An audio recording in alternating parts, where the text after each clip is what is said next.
Assessment should be the servant of teaching and learning. Without information about their learners' skills, understanding, and individual approaches to mathematics, teachers have nothing to guide their work. Most assessment, formal and informal, summative and formative, occurs in the classroom and is administered by the teacher. As teachers, we are expected to be experts at assessing, yet, too often we lack important knowledge and skills necessary to accurately and successfully use an assessment to measure our learners' abilities. Assessment is the single most important formalized method of evaluating a learner's performance and should be successfully integrated into our teaching program so that we can all learn and grow from it. Constructivist assessment engages a learner's initiative and personal investment in the learning process through a number of different ways.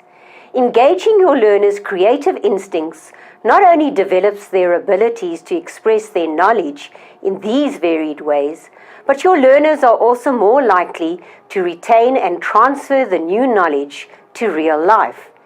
As a teacher, you almost always assess what your learners know and what they can do. Self-assessment is a tool that has been shown to significantly raise a learner's achievement. Self-assessment is also an important component of assessment in a constructivist classroom, as it is individualized, responsive, and provides feedback to learners for the improvement of their learning.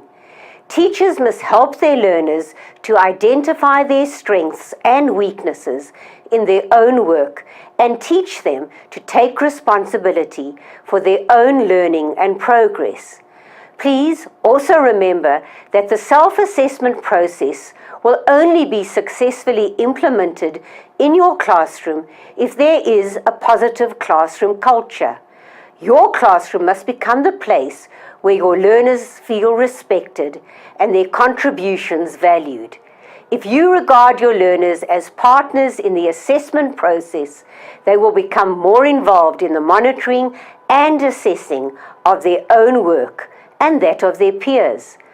Assessment tasks are therefore an invaluable tool in the constructive classroom. Teachers should know how to integrate assessment tasks into their lessons, when and where to integrate different types of tasks, and be aware of different question formats. It is extremely important that the teachers strive to make the entire assessment process as accurate a measure of the learner's abilities as possible. This can only be achieved through a thorough understanding of the role of assessment in the constructivist classroom.